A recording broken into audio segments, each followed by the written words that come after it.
할렐루야. 네. 예. 오늘은 어느 날보다도 상당히 춥습니다. 한파가 몰아닥쳐서 특별히 여러분 건강에 주의하시길 바라겠습니다. 자, 오늘은 설교 제목은 내년도를 대비하는 2023년 성공 시리즈. 오늘 설교 제목은 2023년 뉴스타트 성공시키는 세 가지 전략입니다. 다시 한 번 더 얘기할게요. 2023년 내년 뉴스타트, 새롭게 출발하는 것을 성공시킬 수 있는 세 가지 전략에 대해서 오늘 보도록 하겠습니다. 오늘 말씀은 빌립보서 4장 11절, 12절, 13절 말씀으로 본문 말씀을 하겠습니다. 이 계시 말씀을 읽을 때 살아계신 하나님 음성을 듣기를 바라겠습니다.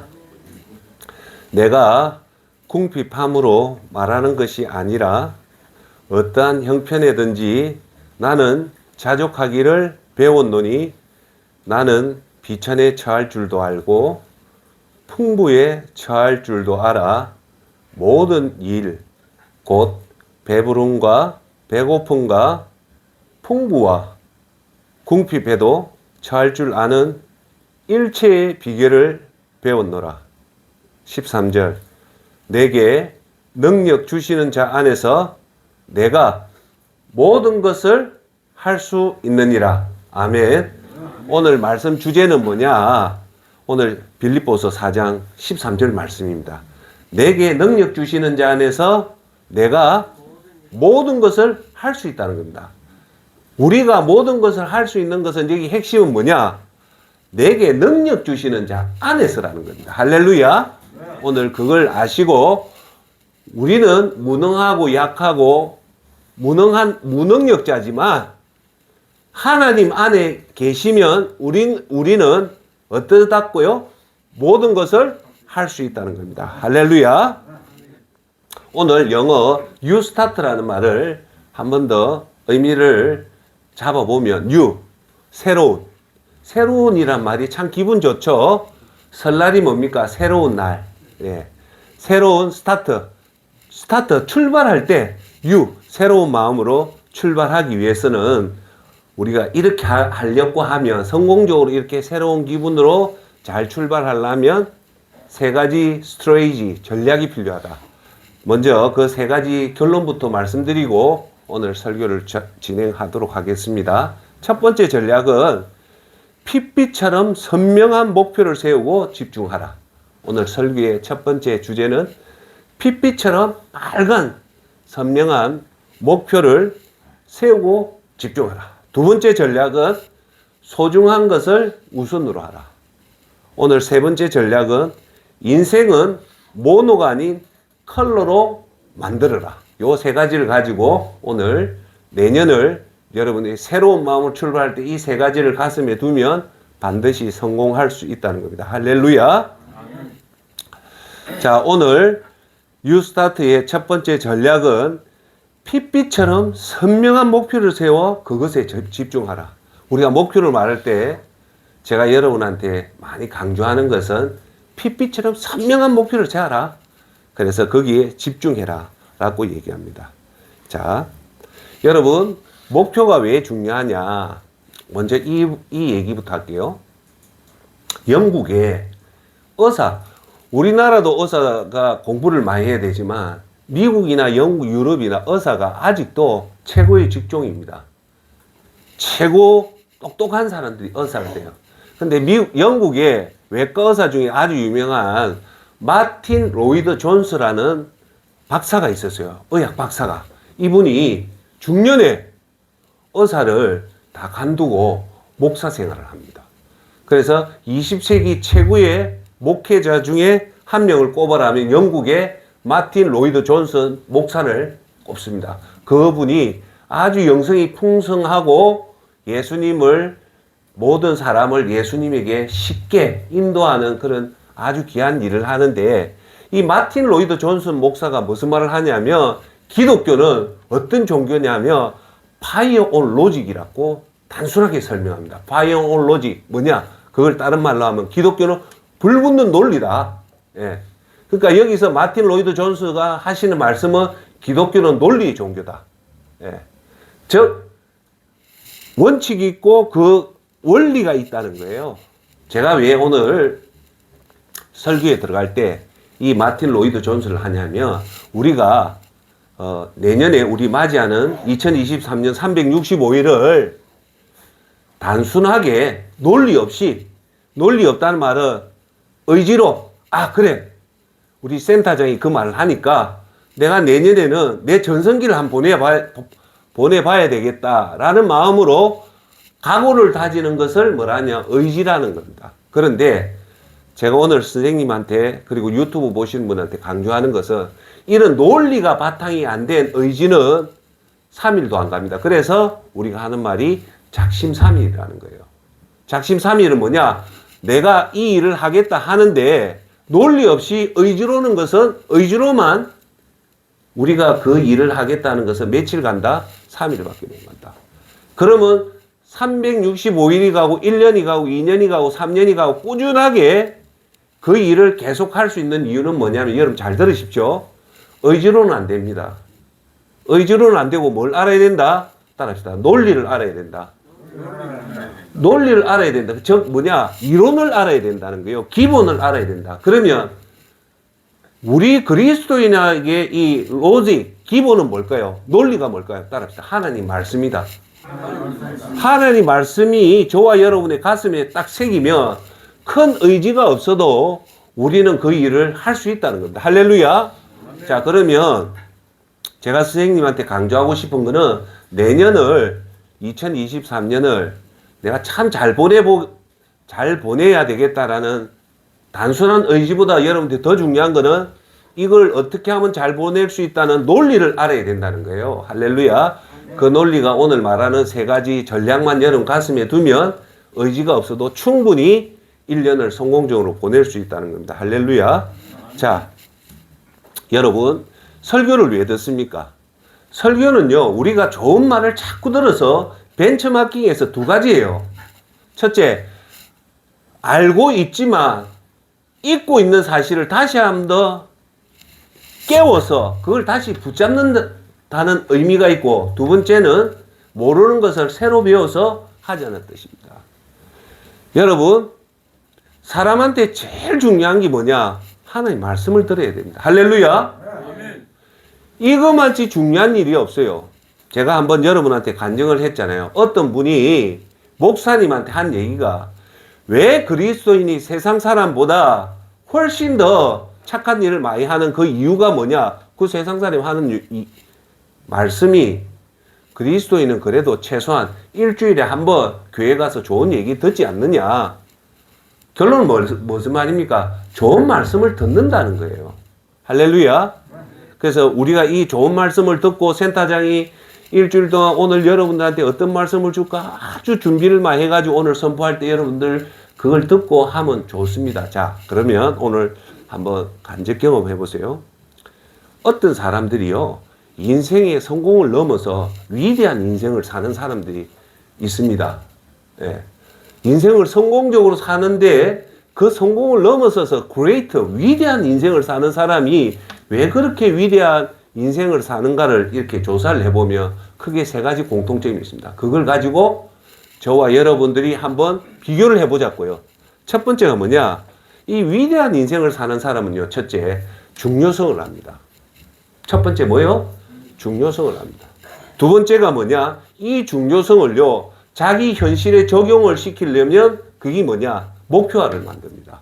여러분, 그래서 목표가 왜 중요하냐면 여러분이 원하는 것을 현실에 적용시킬 수 있는 도구가 뭐냐? 목표입니다.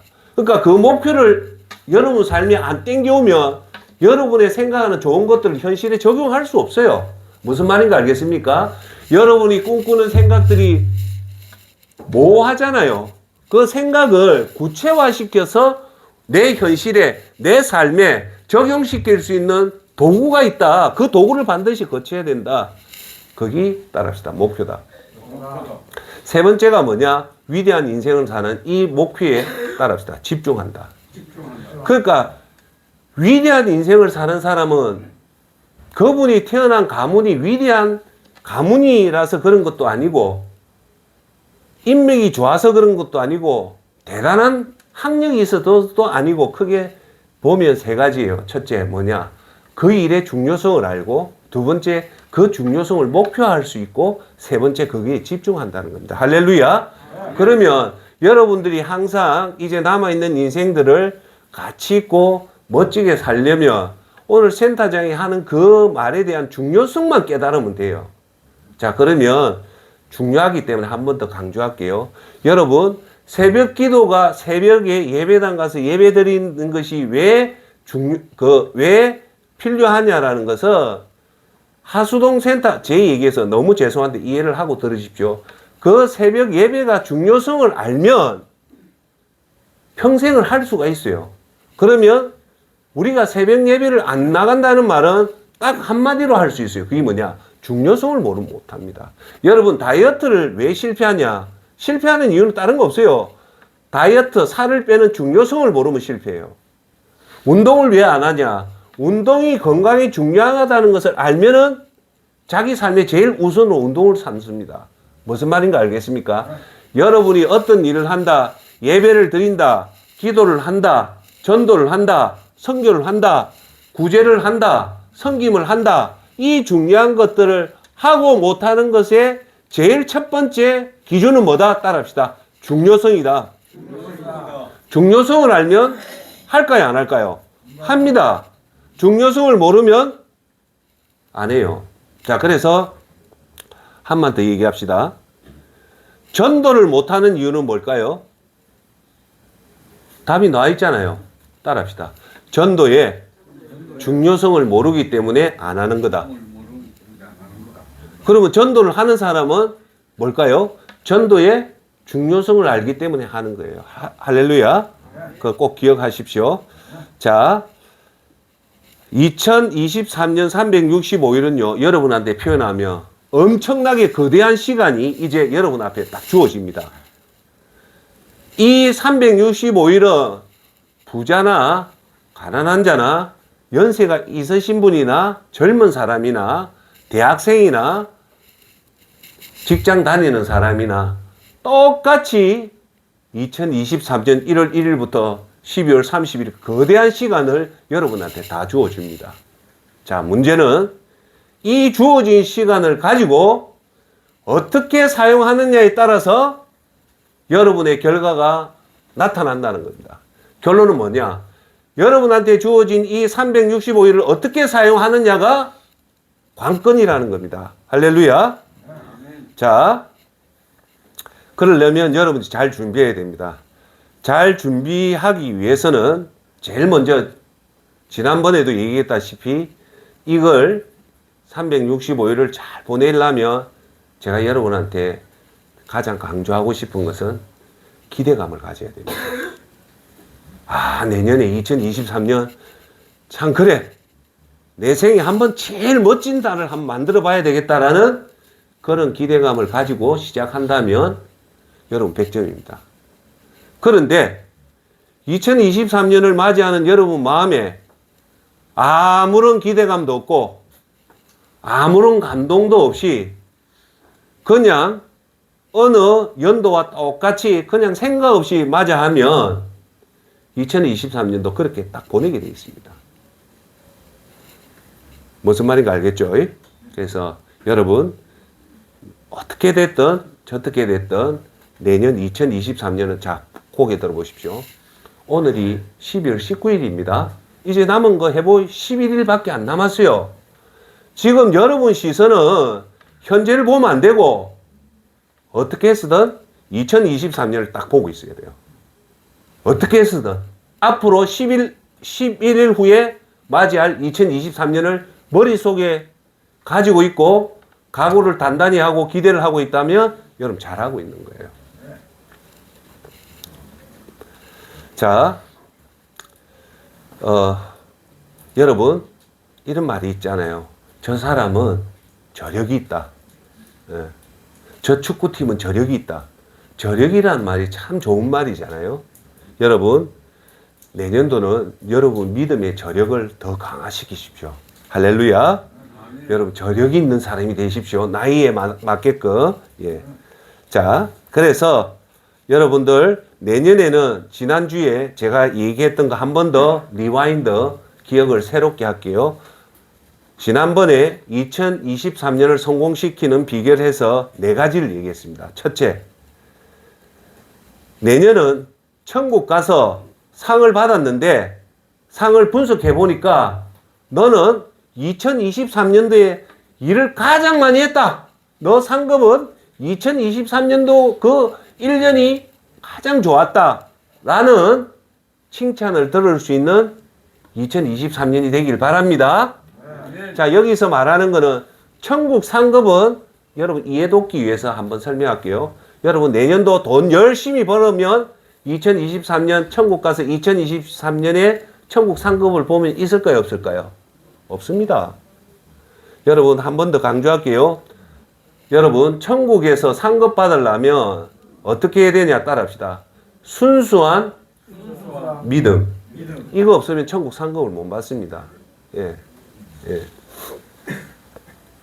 첫째, 내년도는 천국 이제 50이 넘고 60이 있는 사람은 생각을 어디에 두어야 되냐면 천국에 두어야 됩니다. 이 세상은 딱 3가지 종류밖에 없습니다. 이 땅이 전부인 사람. 두 번째, 천국을 생각하지만 이 땅을 중심으로 해서 천국을 생각하는 사람. 이분은 믿음 성적을 하면 20점밖에 불과합니다. 세 번째, 천국을 생각하면서 이 땅을 사는 사람 50점. 네 번째, 우리가 하수동 센터장이 여러분에게 가장 권유해주고 제시하는 조건은 뭐냐? 오늘 비록 저와 여러분이 몸이 이 땅에 있지만 우리 몸이 천국에 있다고 생각하고 이 땅을 사는 사람이 100점 인생입니다. 할렐루야. 여기는 뭘까요? 이 네 번째 공통점은 뭐냐? 항상 어디에 초점을 맞춰야 된다? 천국에 초점을 맞추라는 겁니다. 믿습니까? 여러분 50이 넘고 60이 넘고 70이 넘고 80이 되면 점점 여러분의 집중력을 어디에 맞춰야 된다? 천국에 맞춰야 된다. 그게 진짜 건강한 그리스도입니다. 내가 조금 이따가 말하지만 이 땅에 요번에 지금 어떤 일이 벌어지고 있냐 알고 있습니까? 지금 대한민국이 아작나고 있어요. 진짜입니다. 지금 제가 살면서 제가 올해 50하고 60 아닙니까? 제가 살면서 이런 대한민국 내 처음 봅니다.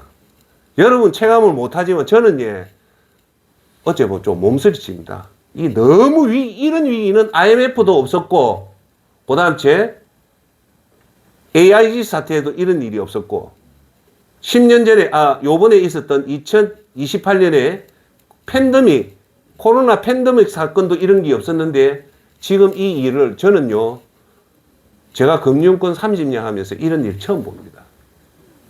자, 무슨 말이냐면, 여러분, 나이가 점점 드실수록 여러분의 초점은 어디에 두냐면 천국에 둬야 됩니다. 그런데 나이를 거꾸로 사는 사람이 있어요.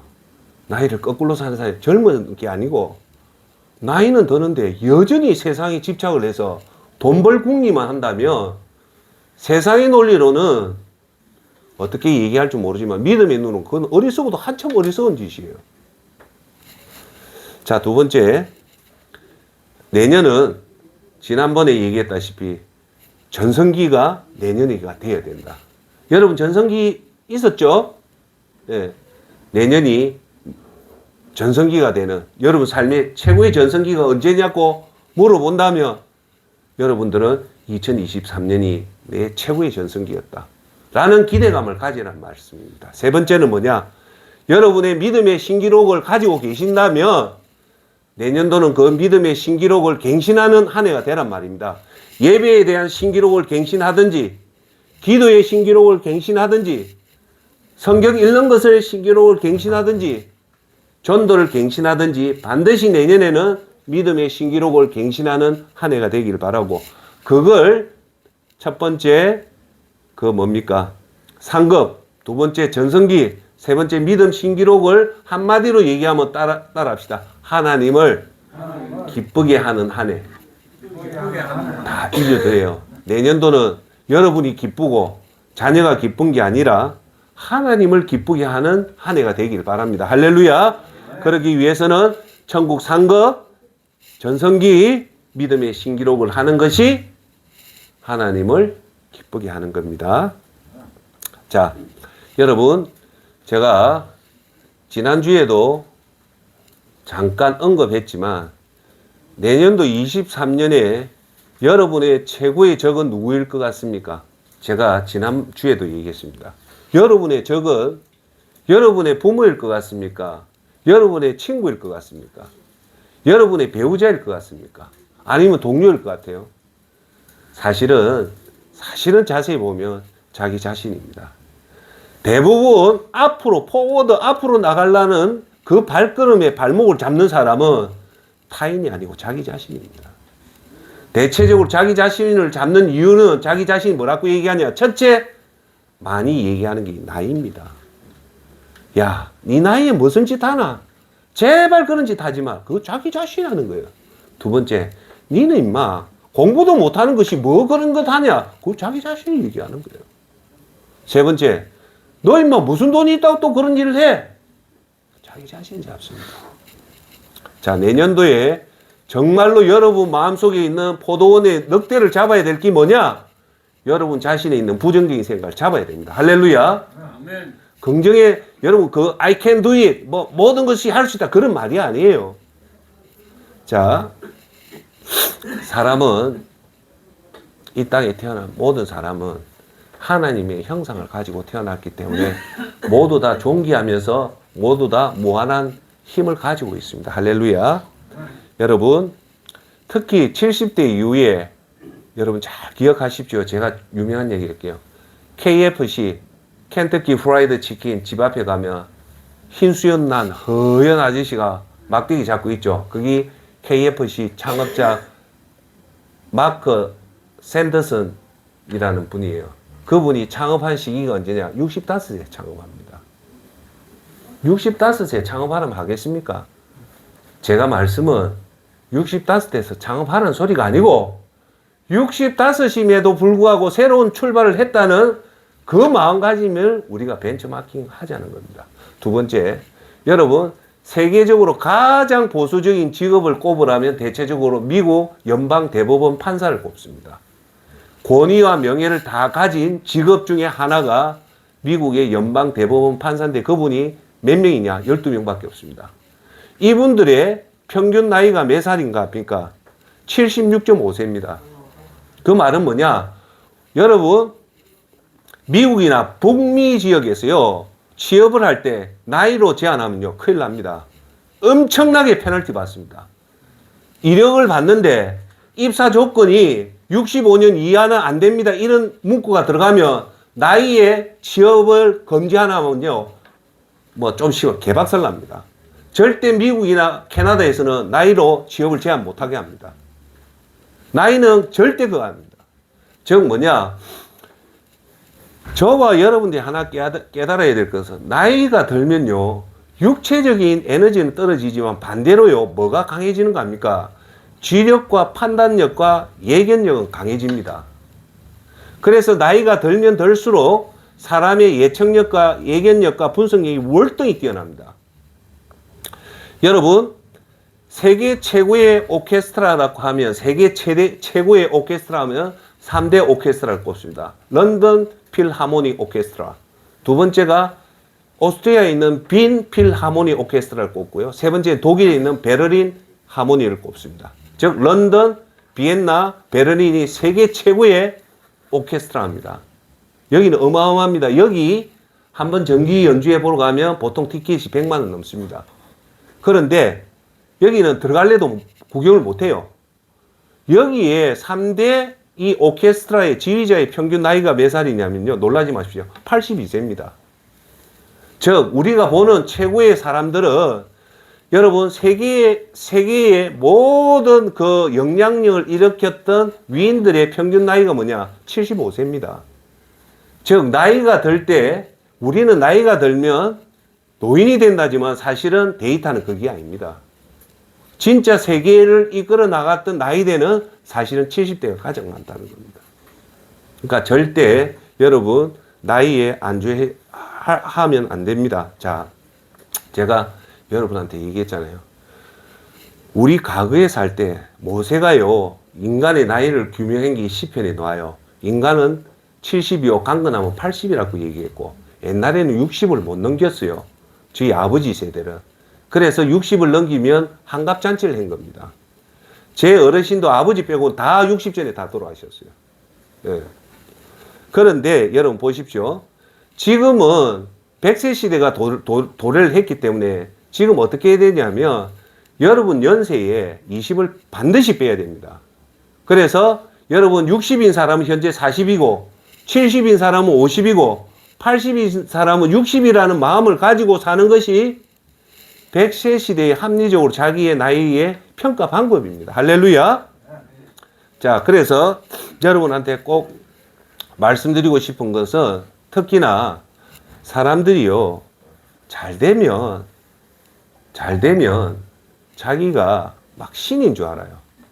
대표적인 게 지금 러시아 대통령 푸틴입니다. 사람은요 잘 되면 자기가 신인 줄 알아요. 또 문제는 사람이 한번 실패하면 너무 자기 자신을 비하시킵니다. 너무 비하를 시키는 거예요. 자, 그래서 오늘 여러분 내년도 맞이할 때 이걸 생각하십시오. 한번 저를 따라서 한번 얘기해 주십시오. 나는 할 수 없지만 하나님은 할 수 있다. 할렐루야.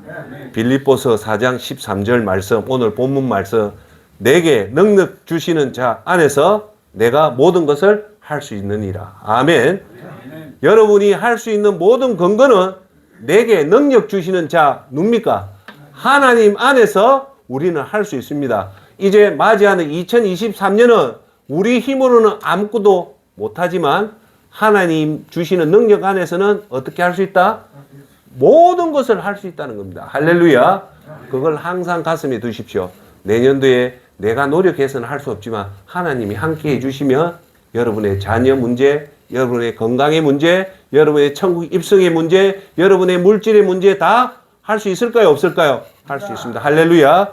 그것을 꼭 여러분들 잡고 가져가시길 바라겠습니다. 그러면 내년도에 여러분이 같이 선명한 목표를 잡기 위한 기본의 베이스는 뭐냐면 여러분한테 말씀드렸던 통합의 힘, 믿음의 시스템 10가지를 항상 가슴에 두어야 됩니다.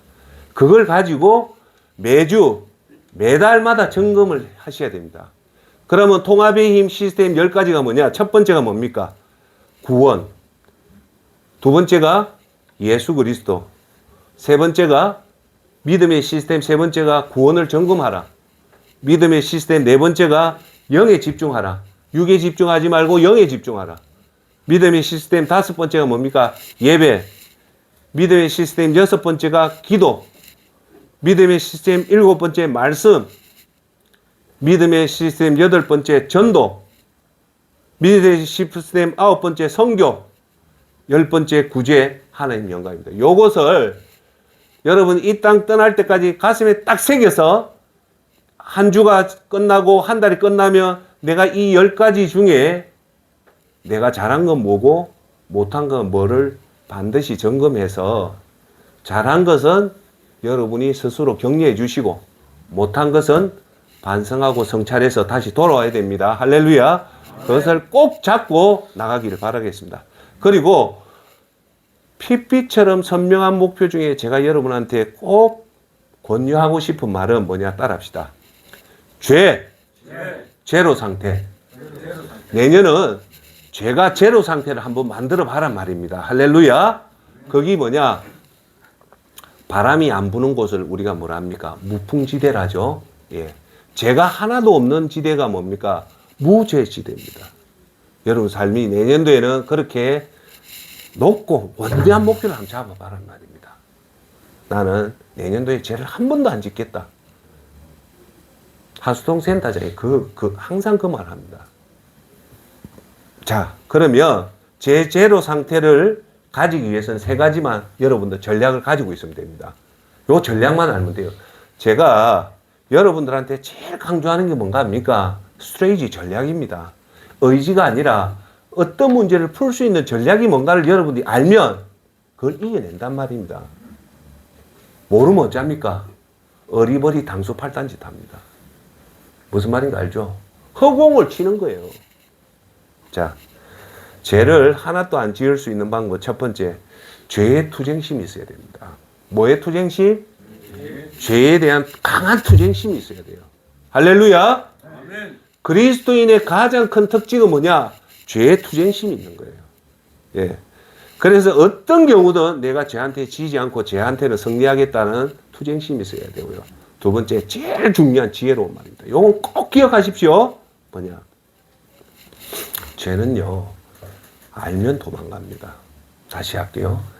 죄의 특성을 요것만 딱 기억하면 돼요. 제가 죄를 이기는 이유가 이거예요. 뭐냐? 죄는 알면 도망가고 죄는 잊으면 당합니다. 즉, 하루에 잠시라도 오늘 눈 뜨자마자 교회 가서 오늘도 죄와 투쟁하겠다라는 그런 생각만 해도 오늘 죄 절대 안 짓습니다. 죄는 언제 짓는다? 따라합시다. 죄를 잊으면 죄에 당합니다. 이거 내가 깨닫는데 10년이 걸렸어요. 여러분 죄와 억지로 씨름하듯이 싸울 필요 없어요. 죄는 알고만 있으면 죄는 떠납니다. 아시겠죠? 아, 간음이 죄다 하면 절대 간음 안 합니다. 도둑질 하면 이게 죄다? 절대 안 해요. 내가 거짓말을 안 해야 되겠다 하면 위증을 안 하겠다 하면 절대 안 합니다. 살인 안 하겠다? 안 합니다. 자, 10계명의 5계명 제일 중요한 내 부모를 공경하라는 것을 항상 매일마다 한 번씩 깨달으면 부모를 공경할 거야, 안 할까? 합니다. 결국은 우리가 죄를 범하는 이유는 뭐다? 죄를 잊어버리는 거예요. 즉, 쉽게 말할게요. 내가 간음을 해야지라는 이 죄라는 것을 잊으면요, 간음의 환경이 오면 간음을 할까요, 안 할까? 합니다. 도둑질을 하는 것이 죄다. 여러분, 자, 한번 보세요. 여러분, 도둑질을 하는 것이 다른 사람의 물건을 훔치는 게 도둑질 같지만 여러분 10만원짜리 물건을 20만원짜리로 파는 것도 도둑질입니다. 도둑이라는 이 범위가 의외로 광범위해요. 그래서 항상 여러분이 도둑질 안 하겠다면요, 그 마음만 있으면 절대 안 합니다. 그런데 그 마음을 잊어버리면 20만원짜리를 50만원에 욕심이 생기면 도둑질 할까 안 할까? 쉽게 합니다. 쉽게 하는 이유는 뭐냐? 죄를 잊기 때문에 그런 거예요. 자, 요 두 가지만 딱 가지고 있으면 죄 제로 상태를 만들 수 있는 확률이 높아져요. 첫 번째가 뭐다? 죄의 투쟁심을 불태우자. 두 번째, 죄는 알면 도망가고 잊으면 당한다라는 거. 그러면 죄의 투쟁심을 높이기 위해서 할 수 있는 방법은 뭐다? 성령의 충만함입니다. 그 중에 제일 중요한 게 예배당 가서 예배드리면 죄의 투쟁심이 생깁니다. 여러분, 예배당 가서 예배 안 드리고 하나님 말씀 안 들으면 죄의 투쟁심 생길까요? 안 생길까요? 안 생깁니다. 자, 그래서 여러분한테 하나만 더 강조하고 싶으면 50이 넘으신 분들은 항상 이 가슴을 두십시오. 왜? 은퇴하고 나면요, 대부분 그 문제가 생기는데 제가 얘기할게요. 녹슬어 달아 없어지기보다는 녹슬어서 없어지기보다 가만히 놔놓으면 녹슬면 없어져요. 달아서 없어집시다. 할렐루야. 달아서 없어진다는 말은 뭡니까? 내가 나이에 불구하고 최선을 다해서 사는 것이 중요하다는 말입니다. 할렐루야. 자, 여러분 한 가지만 조금만 얘기할게요.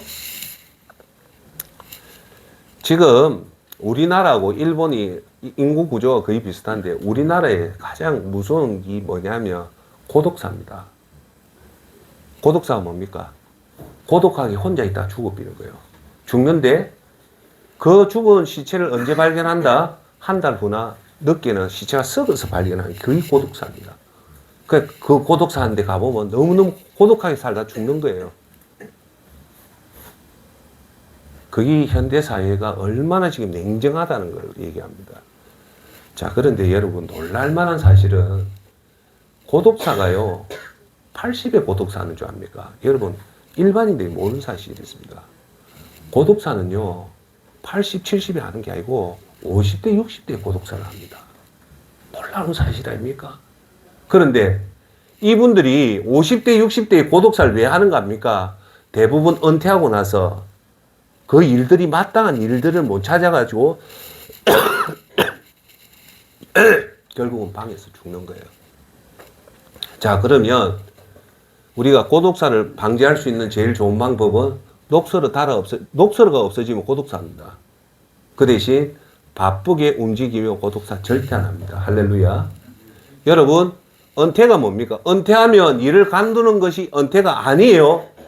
여러분, 그걸 특히 지금 이 100세 시대 때 항상 가슴에 두어야 될 것은 평생 직업을 생각해야 돼요. 은퇴는 제가 여러분한테 강조했지만 은퇴를 영어로 하면 리타이어랍니다.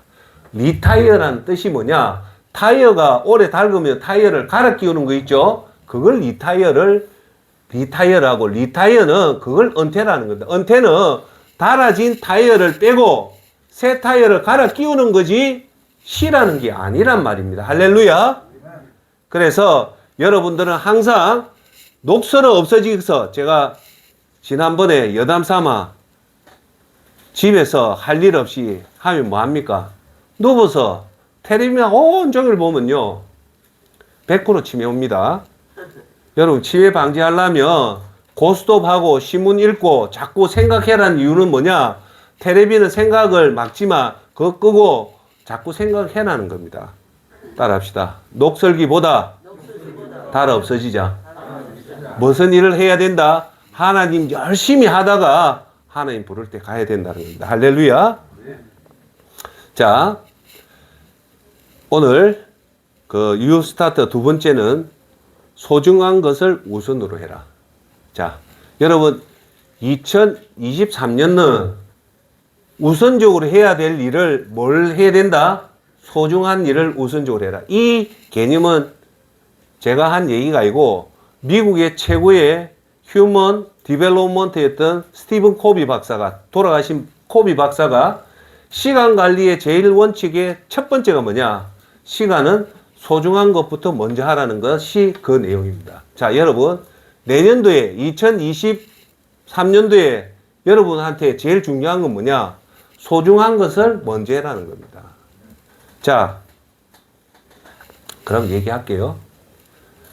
여러분들은 친구들이 중요하고 직장 동료가 중요하고 뭐 누구가 중요한 것 같지만 천만의 말씀 만만의 콩떡입니다. 누가 중요한 거 압니까? 소중한 것 가족입니다. 예를 들게요.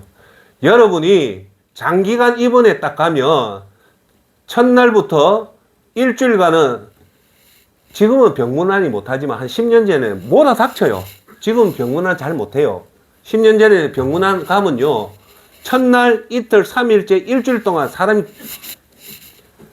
들어 닥칩니다. 그런데 일주일이 지나고 보름이 지나고 한 달 지나면요 그 많은 사람 싹 정리됩니다. 그러면 마지막에 이 환자 끝에서 끝까지 그 환자 곁을 지키는 사람이 누군가 합니까? 가족입니다. 그 중에 최고가 누구냐? 배우자입니다. 여러분들이 그 좋아했던 애인, 그 좋아했던 직장 동료 한 번 오면 끝입니다. 그러면 우리가 정말 소중히 대할 사람이 직장 동료, 주위에 있는 지인, 주위의 친구가 아닙니다. 누굽니까? 가족입니다. 그래서 여러분들 소중한 것이 뭔가를 제가 한번 설명할게요. 요 빌딩과 요 빌딩에 쌍둥이 빌딩이 있어요. 이 높이가 120m입니다. 그런데 120m 이 건물과 이 건물의 사이에 간격이 20m예요. 그 20m에 철빔이 하나 딱 놓여 있어요. 한 1m짜리 철빔이 있어요. 자, 요 위에 100m, 89층에 여러분들 다 데리고 올라갔습니다. 하수동 센터장이. 여기서 저까지 20m, 1m 철빔을 걸어가라 하는데, 걸어가라면 여러분들이 그거 걸어갈 것 같습니까? 바보입니까? 그거 걸어가. 다리가 후들후들한데 왜 걸어갑니까? 그 밑에는 청길 낭떠러지인데. 자, 여러분, 여기서 A 빌딩에서 B 빌딩 가라면 갑니까? 못 갑니다.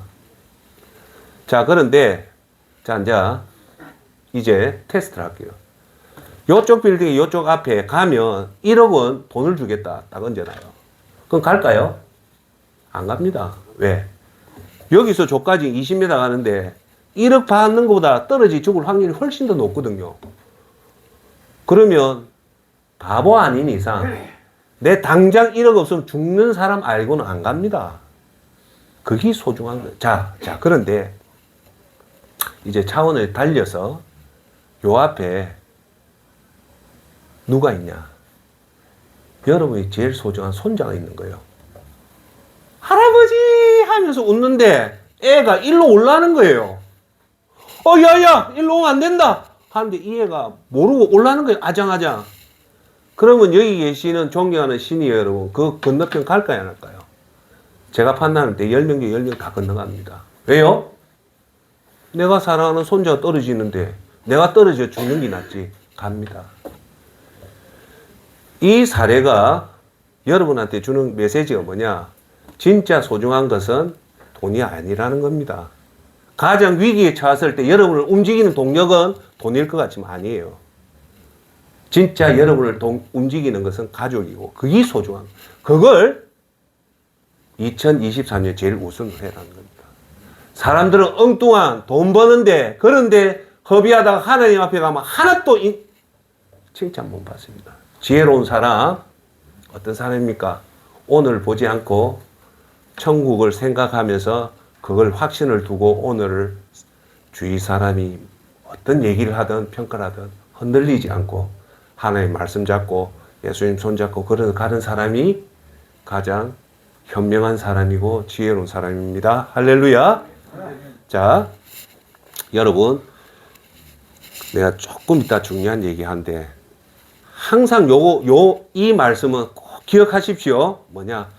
저도 그렇습니다. 힘들고 어려울 때마다 이 말씀을 꼭 기억하십시오. 디모데전서 6장 7절 말씀입니다.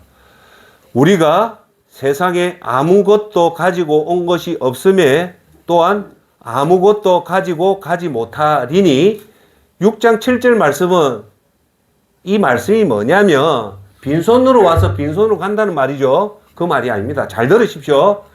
여러분이 이 땅에 가졌던 모든 것들은 여러분 게 아니라는 겁니다. 왜? 여러분이 한 것 같지만 사실은 깊게 들어가면 그게 왜 네 게 아니냐? 하나님 다 도와줬기 때문에 네 게 아니기 때문에 네가 못 가져간다는 거예요. 순수한 의미로 여러분들이 이 땅에서 했던 것들이 여러분 거라면 천국에 가져갈 수 있습니다. 그런데 왜 못 가져갑니까? 엄밀히 보면 네 게 아니라는 겁니다. 그러니까 가만히 놔놓고 가라는 거예요. 그걸 항상 가슴에 두는 게 지혜입니다. 지혜입니다. 우둔한 자는 뭡니까? 지 거라고 생각하는 거예요. 60이 되고 70이 됐는데 여전히 이게 내 거라고 생각하면 그거는 하수 중에 제일 하수입니다. 자, 8절 제가 강조하는 이겁니다. 우리가 따라합시다. 먹을 것과 입을 것이 있은즉 족한 줄로 알 것이니라. 이겁니다. 존경하는 여러분, 2023년도에 항상 여러분 힘들고 어려울 때 항상 여러분이 하나님의 말씀을 붙잡아야 될 것은 뭐냐? 하나님은 뭐라냐면 디모데전서 6장 8절에 꼭 합니다.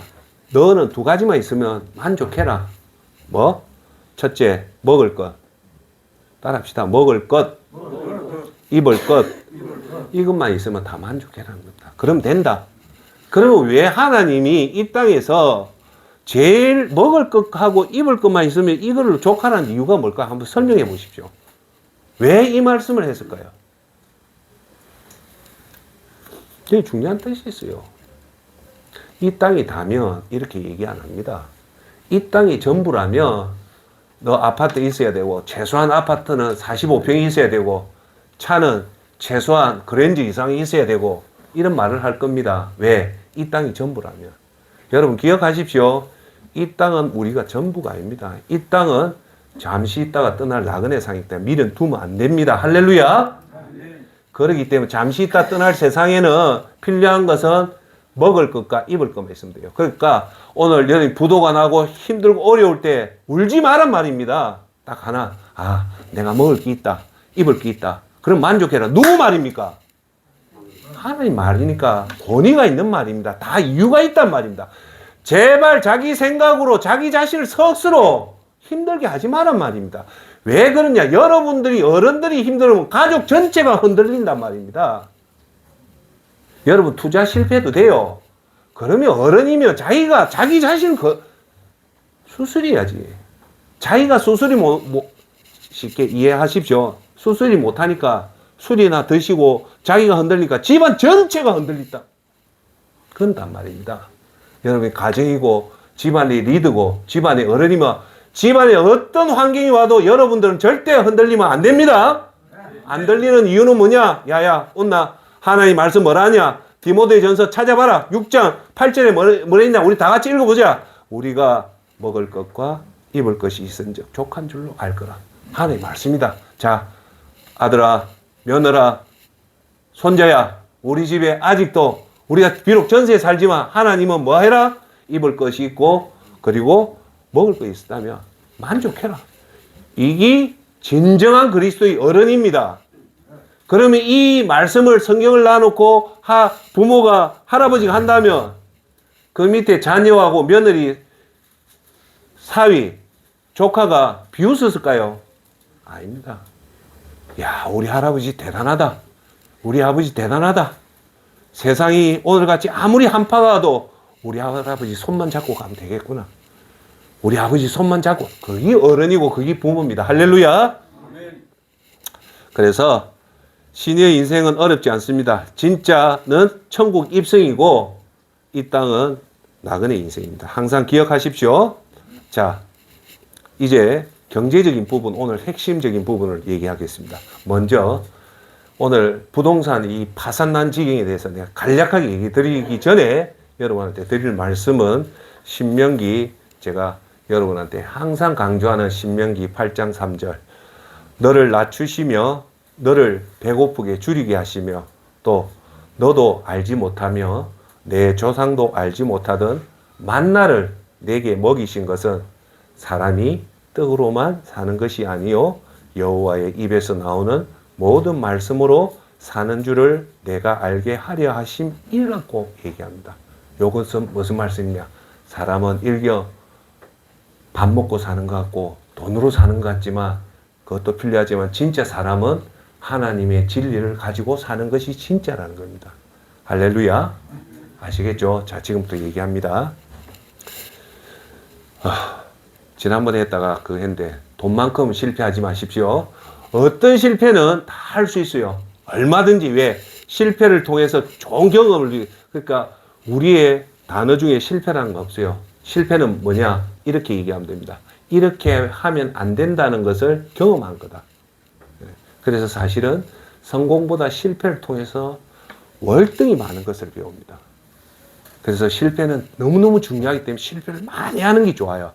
그러면 나중에 절대 실패 안 합니다. 문제는 이 실패는 조금 구체화시켜서 조사를 해볼 구체적으로 분리해서 볼 필요인데 돈만큼은 실패하면 안 됩니다.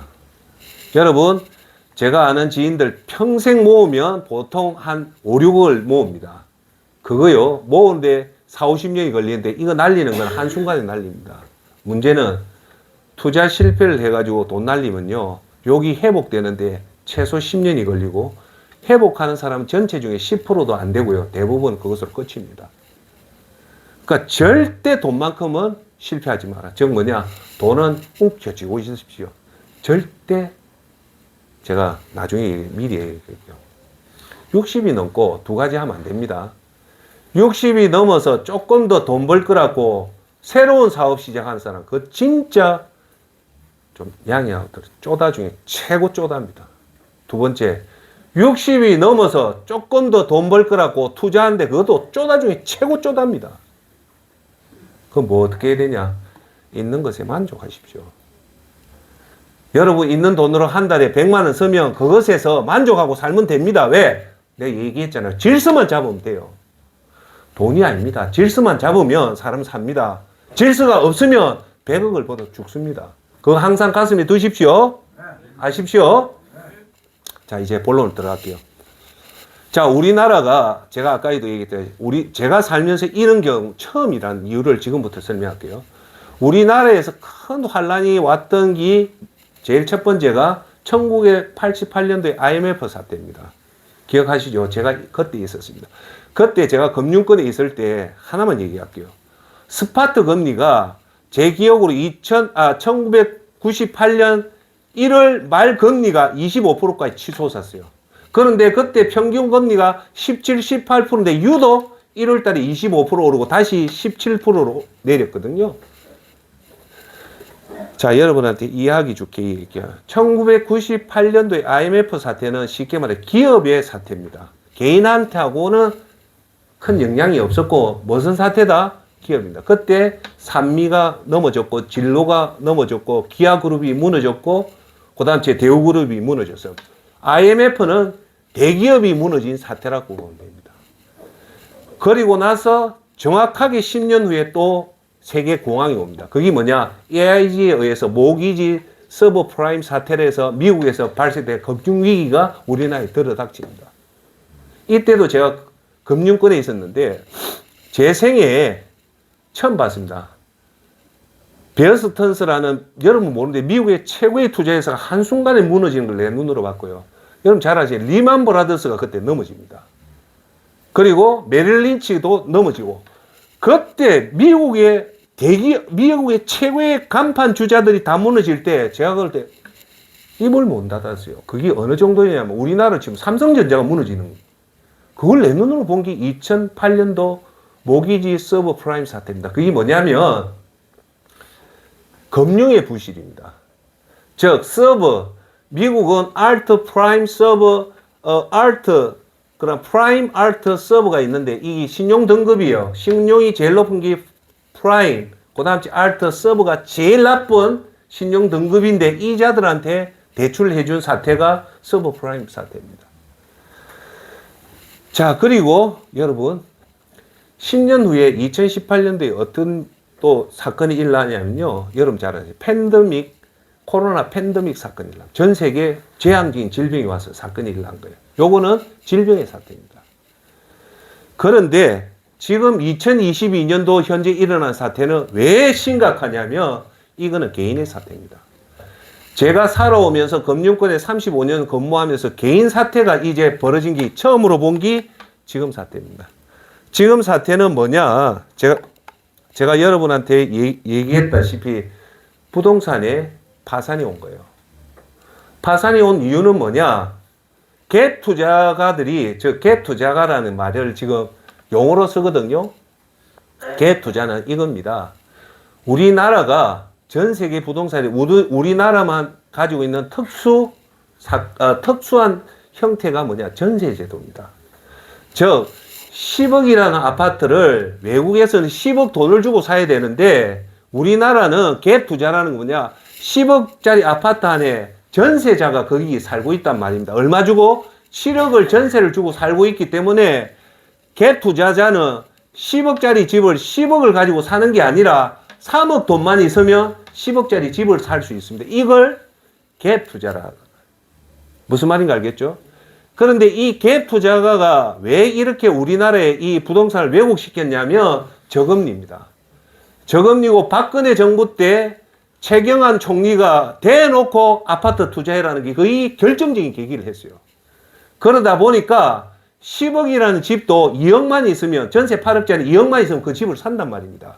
사는데 금리가 2%밖에 안 되니까 살 수 있었다는 거예요. 자, 그런데 결론부터 얘기할게요. 지금 우리나라 부동산 시장을 어떻게 보냐면 최정점을 2022년으로 보고 그 다음 주 2019년, 2017년으로 봅니다. 그런데 지금 집값이 지금 2019년의 집값을 꺾고 내려와 지금 2017년 집값으로 내려가고 있어요. 즉, 그걸 쉽게 말하면 분양가 가격 대비로 지금 떨어지고 있다는 거예요. 자, 그러면 이게 무슨 문제냐면, 자, 쉽게 얘기해. 왜 지금 문제냐면, 이게 지방의 아파트 시장이 문제가 아니고, 수도권 지역의 아파트 시장이 문제가 아니고, 부동산 불패 최중심인 서울의 아파트 시장이 무너지기 시작했다는 말은, 수도권도 다 무너지고, 지방은 생각할 필요도 없습니다. 지금 부산에 요 옆에 4만 벗은 아파트가 있어요. 지금 분양, 2022년 최고 대비 50% 폭락했어요, 지금. 12억 하는 게 지금 6억 한단 말입니다. 문제는, 자, 보세요. 12억 할 때 갭 투자를 해서 샀을 때 8억짜리 전세를 끼고 4억을 대출해서 샀단 말입니다. 근데 지금 얼마? 6억밖에 안 해요. 자, 한번 보여주이소. 자, 이해하기 좋게 할게요. 12억짜리 집을, 아파트를 전세가 8억 했단 말입니다. 그러면 이 사람은 대출을 얼마 받고 샀다? 4억 받고 사잖아요. 이해되죠? 되죠? 자, 그런데 지금 현재 12억 아파트가 얼마에 떨어졌다? 6억이 떨어졌어요. 예? 그러면 집주인이 지금 집을 팔아도 얼마 진다? 6억밖에 못 지는데, 문제는 여러분 지금 몰라서 그래요. 문제는 전세가 8억이기 때문에 이 사람이 내년도에 전세금 내달라면 집주인은 6억에다 자기 돈 2억 플러스 해가지고 지금 거쳐서 줘야 돼요. 자, 자기가 대출했던 4억은 남아있습니까? 없습니까? 다 날라갔어요. 없어요, 지금. 없어요. 이게 심각하다는 겁니다. 그래서 제가 좀 떨리는 거예요. 이게 IMF 사태 기업이고 한데 이게 지금 개인한테 다 몰아닥치는 거예요. 자, 그러면 이 집주인이 어떤 생각을 하냐? 방법은 두 가지예요. 돈을 자기가 2억을 어디 구해서 8억을 맞춰주든지 아니면요, 전세 세입자한테 부탁해서 1억당 지금 50만 원을 쳐줍니다. 한 달에. 2억을 못 갚아주니까 왜 했던가 내가 2억이니까 한 달에 100만 원씩 줘야 됩니다. 이해되세요? 자, 그도 알고 저도 알고 내가 전세 한 사람이 8억을 달라는데 당연히 8억 줘야 되는데 지금 내가 6억밖에 없는데 어떻게 주노?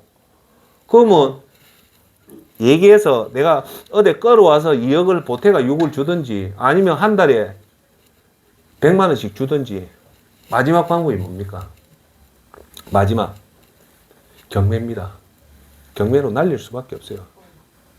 경매로 날리면 보통 1차가 유찰이 되고 보통 지금 현재다 2차 유찰 됩니다. 그러면 12억짜리가 10억이라면 사실은 경매에 들어가도 5억 잘 돼도 5억도 못 받습니다. 문제는 5억을 하면 낙찰되면 1순위가 누굽니까? 금융권입니다. 금융권에서 집이면 전세 세입자는 2순위입니다. 문제가 그거예요.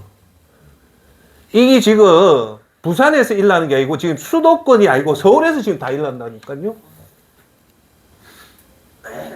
여러분 보도 못한 일이 지금 벌어지고 있어요. 지금 보면 지금 여러분 유튜브에 들어가서 보면 대부분 하는 얘기가 서울 아파트가요 지금 평균 30% 이상 무조건 떨어지고 있다는 거예요. 그래서 요번에 IMF가 지난주에 발표했잖아요. 한국의 지금 부동산은 더 급락할 가능성이 있다 라고 얘기해요.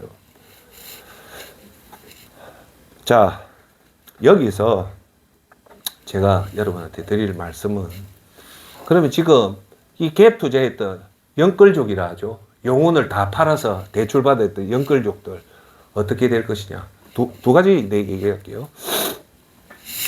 한국어를 좀 가라앉히고요. 자, 2022년도 아파트 산 사람들 표정 관리하기 힘들었어요. 6억 된 아파트가 12억 하고 8억 된 아파트가 18억 하고 가만히 앉아 임마. 이거 뭐 1년에 1억 벌기도 힘든데 뭐 앉아서 뭐 6억 8억 벌고 하니까 뭐 있죠. 했죠. 자, 근데 실제로 자기가 돈을 지었습니까? 안 지었습니까? 안 지었어요. 명목상 소득이에요. 문제는 지금 대부분이 2022년도 최정점이 됐을 때 아파트를 판 사람이 거의 없습니다. 다 들고 있었어요. 왜 들고 있었을까요? 더 오른다고 생각했기 때문에 판 사람이 거의 없습니다. 그런데 유독 만약에 무슨 사연에 의해서 2021년도나 2022년도에 팔아가지고 이익을 본 사람이 있거든요. 그 사람 진짜예요. 문제는 그 사람들이요. 그 돈을 가지고 그대로 있었다면 진짜 이익을 벌었겠지만 그 사람들이 2020년도, 2021년도에 집을 팔아서 이익을 본 사람들이 그 돈을 가지고 있었을까요? 안 가지고 있을까요? 문제는 그 돈 가지고요. 또 집 샀습니다. 그러니까 전부 다 갭 투자한 사람이 2020년 다 물렸어요. 그 100%입니다. 제가 확신합니다. 자, 문제는 갭 투자한 사람이 지금 물렸단 말입니다. 지금 12억 하는 아파트가 지금 현재 얼마 떨어졌냐면 6억으로 떨어졌단 말입니다.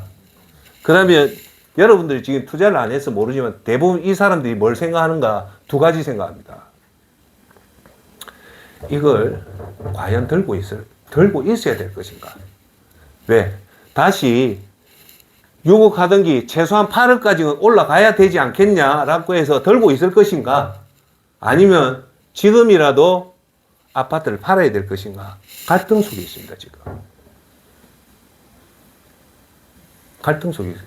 그러면 여러분 어찌할 것 같습니까? 어찌할 것 같습니까? 못 팝니다. 나중에 이게 심리적으로 절대 못 팝니다. 자, 그런데 오늘 제가 빨리 얘기할게요. 자, 아파트가 지금 2022년이란 말입니다. 내년이 2023년, 2024년 이래 떨어진다. 어느 시기에 되면 반등을 한다. 라고 하는데, 제가 죄송한 말이지만 제가 볼 때는 반등하기가 힘들 겁니다. 반등이 안 됩니다. 제가 볼 때 죄송한 말이지만. 그 이유가 뭐냐? 지난번에 얘기했던 저출산입니다. 앞으로 우리나라에 지금 아파트를 올린 것은 실수요자가 아파트 가격을 올린 게 아니고 누가 올렸냐면 이 갭 투자자들이 돈놀이를 올린 거기 때문에 실수요가 바탕 안 된 집값은 내려가게 돼 있습니다. 그러면 앞으로 실수요가 들어오냐? 없습니다. 인구가 적기 때문에.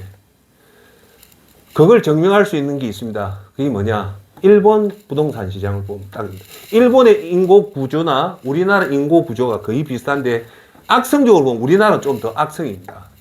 지금 일본이 어떤 사태냐? 일본은요, 도쿄 시장 외에는 다 지금 부동산이 다 죽어요. 저는 전망합니다. 서울이나 아주 인구가 유입할 수 있는 매력적인 구가 아니고는 다 죽습니다. 지금 부산 같은 경우는 동구하고 영도구는 거의 소멸한다고 보고 있죠. 여러분 자천동에 있는 그 금성고등학교 밑에 그 아파트 있죠. 그거 전부 다 없어요. 거기 지금 비둘기 삽니다. 심각합니다 지금. 자, 그러면 아파트는 이제 안 옵니다. 그럼 제가 여러분한테 얘기를 할게요. 여러분 정신 똑바로 차려야 됩니다. 지금 원래 투자에서 하는 말 중에 제일 격언 중에 몇 가지 격언 중에 한 말이 떨어지는 칼날은 잡지 말라는 겁니다. 떨어지는 칼날, 지금 아파트 가격이 폭락할 때 이때 아파트 사면 안 돼요. 제가 여러분한테 권유한다면 내가 평생 앉아 살 집이고 투자의 목적이 아니라면 사도 되지만 그 시기는 부동산이 완전히 끝나는 시점이 돼서 그때 사도 돼요. 자, 그러면 지금 제가 여러분한테 드리는 말씀 뭐냐면 지금 이 부동산이 우리나라 최초의 개인이 엄청난 데미지를 보기 시작하면 어떻게 되냐. 제가 지난주에 얘기했죠. 돈에 중심을 두고 재산에 중심을 두는 사람 다 흔들립니다. 그러면 여러분들은 빨리 패러다임을 바꿔서 돈에 흔들리지 않는 자족의 힘, 돈에 흔들리지 않는 질서를 여러분 스스로가 먼저 구축하고 그걸 자녀들한테 보여줘야 됩니다. 할렐루야. 그러면 우리가 자족할 수 있는 최고의 근거는 뭐다? 따라합시다. 방금 얘기했다시피 디모데전서 6장 8절 먹을 것과 입을 것만 있으면 된다. 할렐루야. 그걸 항상 염두에 두고 왜? 이 땅은 하수동센터장이 하는 얘기가 아니고 성경에 분명히 하는 얘기가 뭡니까? 이 땅은 나그네라는 겁니다. 나그네에서 너무 집 짓고 화려한 집 지을 필요 없습니다. 단 이따 나중에 얘기하겠지만 여러분 소소하고 작은 것에 만족하면 돈 없어도 충분하게 인생은 행복하게 살 수 있단 말입니다. 할렐루야. 자, 경제적인 부분은 제가 한 1시간 특강을 준비해서 하겠는데 지금은 무슨 말이냐면 지방 부동산, 수도권 부동산도 아니고 우리나라의 최고의 서울, 강남 부동산도 지금 무너진다는 것은 여러분 생각보다 이상의 엄청나게 지금 심각한 사태가 왔기 때문에 이럴 때는 몸을 굽히고 숙이고 조용하게 있는 게 제일 낫습니다. 이때 천지분간 못하고 까불고 다니면 안 됩니다. 부안해동하면 안 되고 있는 돈 딱 움켜쥐고 지키고 있는 것이 최고입니다. 할렐루야. 자, 그래서 제가 얘기했다. 특히 60세 이후에 저축을 하지 투자를 한다든지 새로운 사업하는 것은 자기 목에 칼 찌르는 겁니다. 자기 가진 것에 만족하고 조금 많으면 많은 대로 적으면 적은 대로 자족하고 항상 내가 지금 노후자금 3천만 원밖에 없다. 슬퍼하지 마십시오. 하나님은 먹을 것과 입을 것 있으면 됩니다. 자, 거기서 제가 얘기한 이때 대응 전략은 두 가지입니다. 일자리를 가지십시오. 평생 일자리. 요새요, 시큐리티 경비가 200만 원입니다. 우리 사무실 옆에가 다 직업소개서 아닙니까? 여기 아파트 경비 지금 200만 원 합니다. 여러분, 한 달에 200만 원 월급 소득자가요, 재산으로 치면 적어도 80억을 은행에 맡겨야지 한 달에 200이 안 옵니다. 여러분, 100만 원짜리 일자리는 여러분 재산이, 금융재산이 최소한 50억이 있다는 겁니다. 그러니까 지금 직업의 직업이 좋고 나쁜 걸 따지지 마시고 사람 안 죽이는 일이라면 평생 일할 수 있는 근무 시간을 좀 줄이더라도 하는 것이 좋다. 그런데 또 어리숙한 사람이 무슨 얘기하냐면 신세 한탄을 해요. 아휴, 이 나이에 또 일을 한다. 내가 그거 하면 화가 나고. 그럼 그 나이가 적나? 왜 그렇게 생각해요? 여러분, 꼭 기억하십시오. 인간은요, 두 가지에서 행복을 누립니다. 첫째, 인간관계에서 사람은 행복을 누리고, 두 번째, 일할 때 행복을 누려요. 어떤 일요? 자발적으로 일하고 집중하면 거기서 사람이 행복을 느껴요. 그러니까 사람은 죽을 때까지 일하는 게 좋아요. 여러분, 일하는 게 얼마나 행복한데요? 자, 두 번째, 일자리를 구하고요. 두 번째, 크든 적든 따라합시다. 만족하는 자세. 항상 여러분 힘들고 어렵고 짜증나면 누구가 내 자신이 짜증나죠? 50이 넘고 60 넘으면 자기 짜증내면 자기 관리 잘못된 거예요. 새벽 기도 가서 성령이 충만하고 항상 만족하십시오. 할렐루야. 그래서 여러분 앞으로 이 부동산 시장 보도 못한 이 지금 한파가 몰아닥칩니다. 결론은 지금 여러분 전세 8억 들어간 사람 있잖아요. 전세로. 서울에, 부산은 전세 8억, 서울에 8억 이런 데 있거든요. 이분들이 지 돈으로 들어간 거 같습니까? 아닙니다. 여기도 전세 대출 받은 거예요.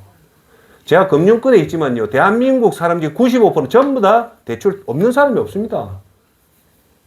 지 돈으로 아파트 사는 사람 아무도 없단 말입니다. 전부 다 대출 끼고 했는데 그 대출이 2% 하던 게 지금 8% 합니다.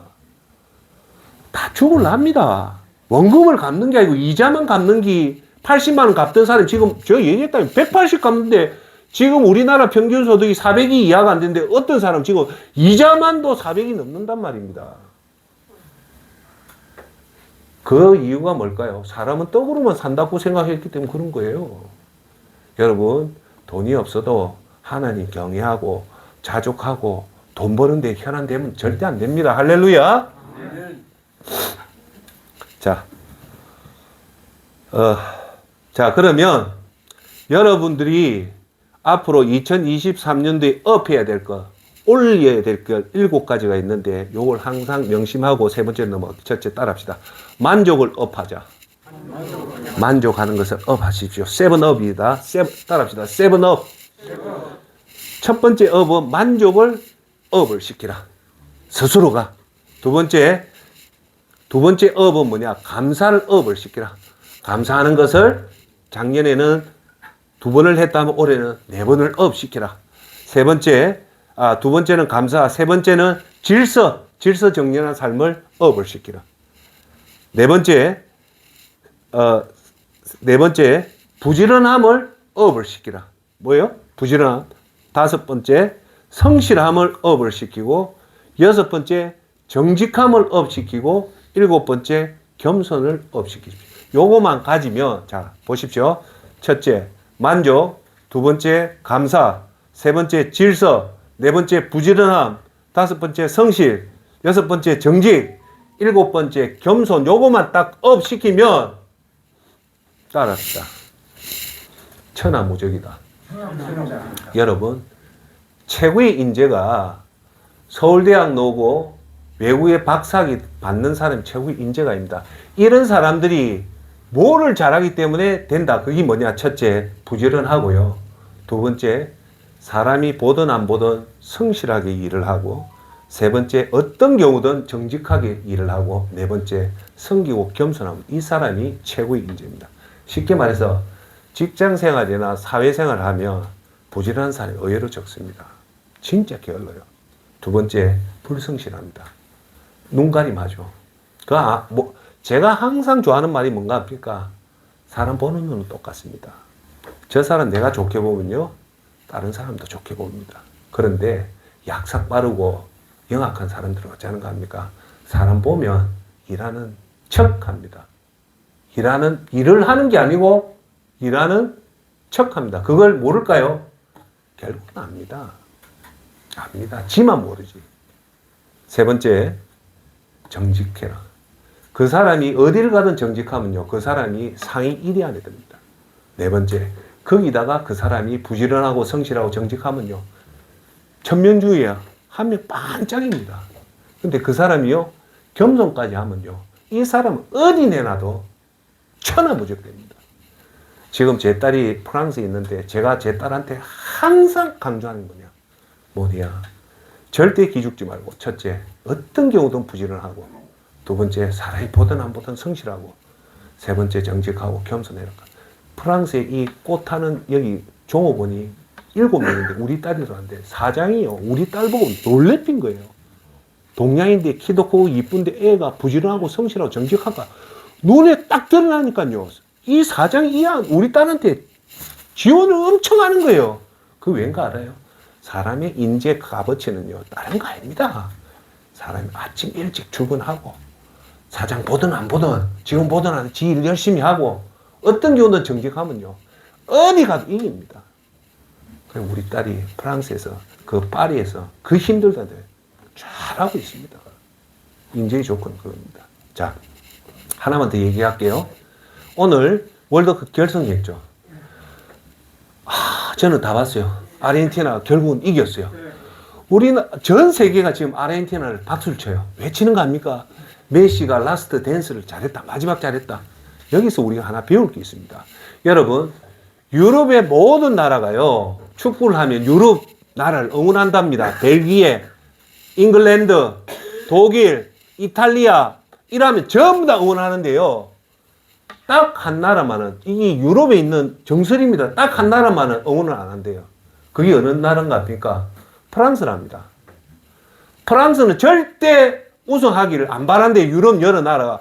독일이 영국을 우승하는 걸 바라고, 네덜란드, 벨기에, 이태리 우승하는 거 다 바라지만 유독 프랑스만은 우승하는 거 싫어한대요. 왠가 합니까? 프랑스는요, 교만하대요. 자기 자랑을 너무 한대요. 여러분, 요번 월드컵에 봐보십시오. 겸손한 메시는 지금도 박수 받고요, 교만했던 그 호날두라든지 프랑스 선수들 한번 봐보세요.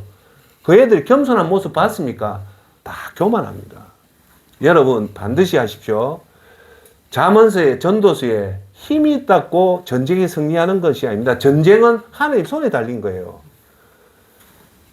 여러분, 실력이 활동이 뛰어나면요, 사람은 교만해지게 됩니다. 메시처럼 겸손하니까 전부 다죠.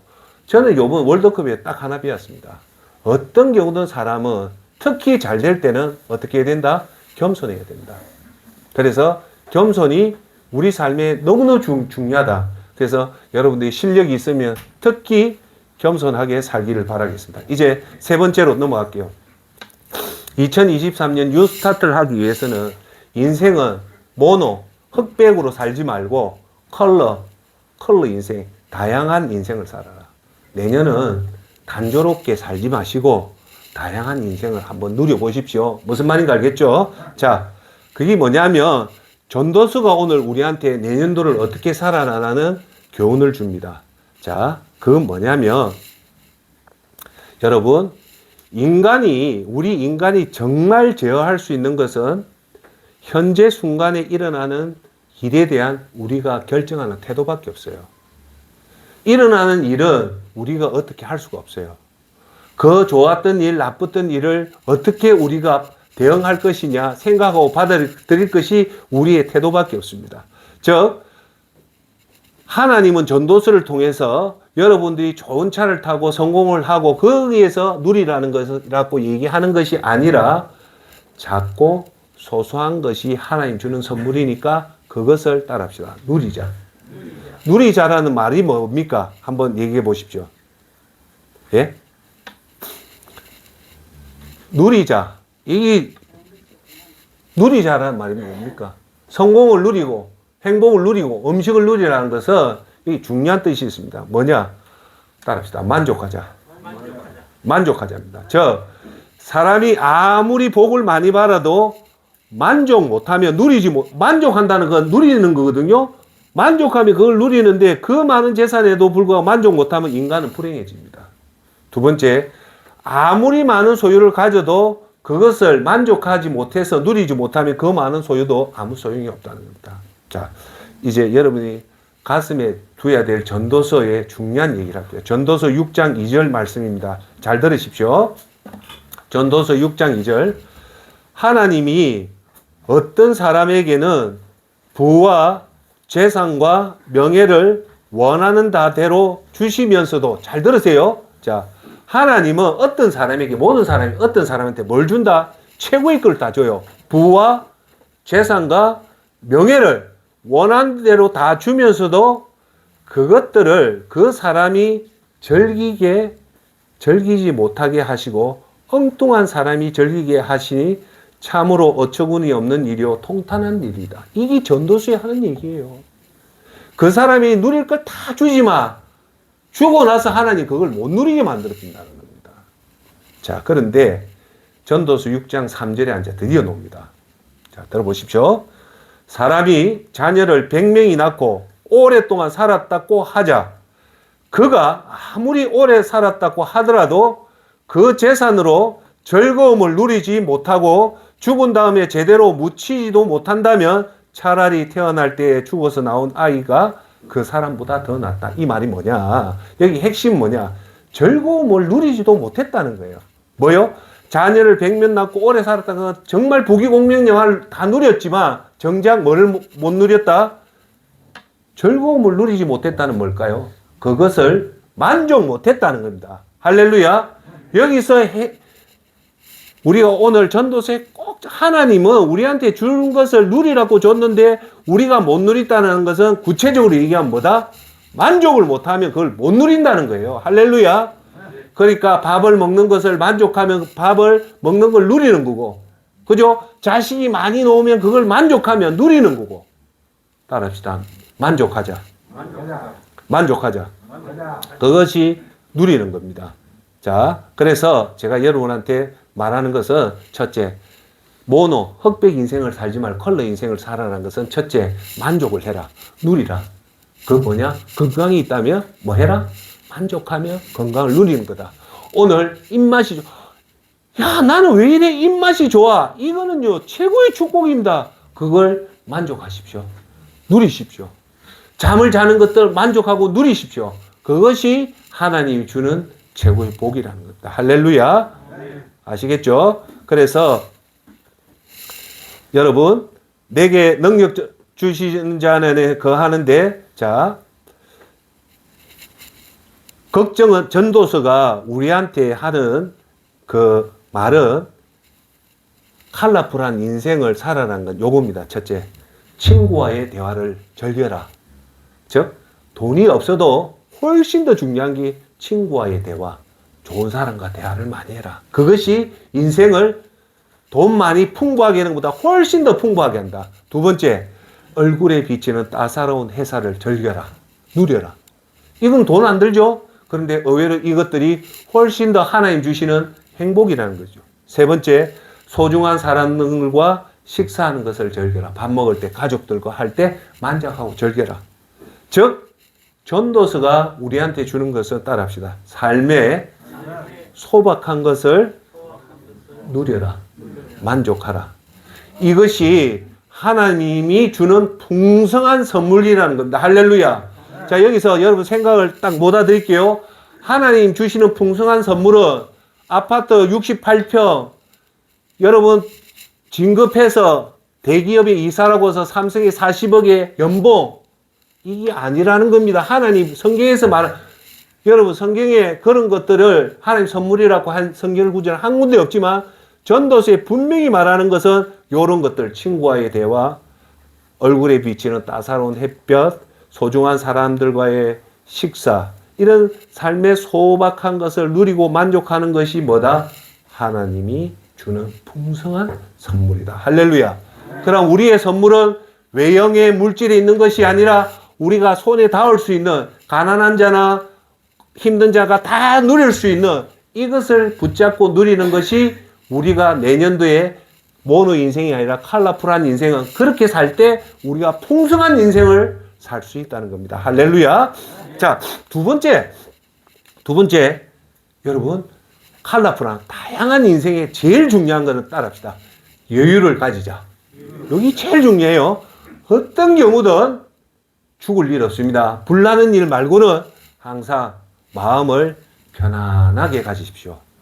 따라합시다. 마음을 편안하게 가지자. 항상 여유를 가지십시오. 그만치 하나님 주시는 선물이 없습니다. 자, 그러면 여러분한테 이해를 돕게. 돈이 많은데 항상 초조하고 불안하고 한 사람하고, 비록 돈은 없지만 항상 내 마음에 여유가 있는 사람, 누가 컬러풀한 인생을 삽니까? 여유입니다. 그러니까 항상 여러분 아침에 눈을 뜨면 2023년 제일 먼저 할 것은, 오늘도 바쁜 일도 있고 힘든 일이 있어도 그럼에도 불구하고 여유를 가지자. 그러면 여유가 가져집니다. 할렐루야. 그 다음 책 만족하십시오. 빌립보서 4장 11절 말씀 13절, 내게 능력 주시는 자네 내가 모든 것을 할 수 있는데 뭐라 하냐면, 나는 11절, 내가 궁핍함으로 말하는 것이 아니라 어떠한 형편에 있든지 나는 자족하기를 배워. 자족이 뭡니까? 모든 일에 만족한다는 겁니다. 할렐루야. 자, 그 다음 책 끝으로 두 가지만 더 얘기할게요. 내년도는 모노 인생이 아니고 컬러풀한 인생은 뭐냐? 해외여행 나가자. 따라합시다. 해외여행 나가자. 해외여행 한 번도 안 나간 사람 해외여행 돈 많이 드는 것 같지만요, 요즘은요 해외여행 쉽게 얘기할게요. 베트남에요 왕복 비행기 티켓이 얼마냐? 80만 원 합니다. 그런데 여행 행사 상품에 기획을 했는데 사람이 안 오면 세일을 덤핑을 치거든요. 비행기 왔다 갔다 하는데 80만 원인데 세일 상품이 얼마냐? 35만 원 합니다. 4박 5일에. 4일 동안 아침, 점심, 저녁, 조식 12번을 주면서 하는 게 35만 원. 쉽게 말해서 얘기할게요. 35만 원으로 여름 부부가 5일 동안 살아도 35만 원 더 씁니다. 그래서 여행 다녀본 사람 압니다. 제가 말하는 거는 고가의 해외여행 가지 말고, 그런 저가 가면요 사람 박 터지게 옵니다. 왜? 집에서 4일 보내는 거나 해외 나가서 그 돈 보내는 거 훨씬 낫거든. 그래서 제 말은 큰 여행 가지 말고 이런 거 찾아보면 훨씬 좋은 게 많아요. 그래서 해외여행을 1년에 2년에 한 번은 꼭 다녀오십시오. 그러면 삶에 활기가 생깁니다. 여러분 얘기할게요.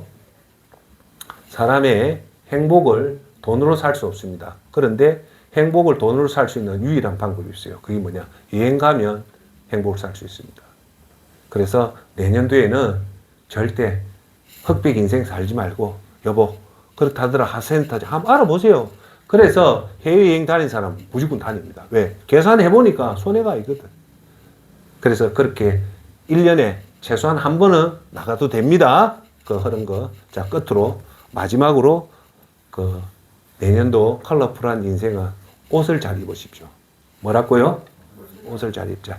여러분, 왜 제가 옷을 잘 입으라냐면요, 옷을 잘 입으면 여러분 기분이 달라집니다. 여러분, 어떤 사람이요 근처 편의점 갈 때 스리빠 딸다리 끌고 반바지 입고 티셔츠 입으면요 걷는 자세가 틀립니다. 허리가 꾸부정하게 해가지고 뭐 건달같이 이래 갑니다. 그런데 그 사람이요 양복을 딱 입고요 넥타이 딱 매면요 사람 자세가 딱 틀리십니다. 제가 얘기하는 것은 옷을 잘 입으라는 거는 패셔너블하게 입으라는 게 아니고 옷 입는데 신경을 써서 깨끗하게 좋은 옷 입는 것 이런 것들을 하면 뭐가 달라진다? 기분이 달라진다. 때가 꼬질꼬질한 옷 입으면요. 지 마음도 꼬질꼬질해집니다.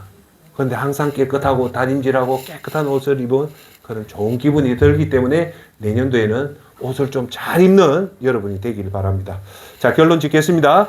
2023년 성공 시리즈 새로운 뉴스타트 2023년을 할 수 있는 세 가지 원칙은 첫째, PP처럼 선명한 목표를 세워서 그것에 집중하고 두 번째, 소중한 것을 우선으로 하시길 바라고 세 번째, 인생을 모노, 흑백이 아니라 컬러풀한 다양한 인생을 살도록 이 세 가지 원칙을 잡으면 2023년은 여러분 생애의 최고의 한 해가 되길 수 있다고 저는 확신합니다. 할렐루야!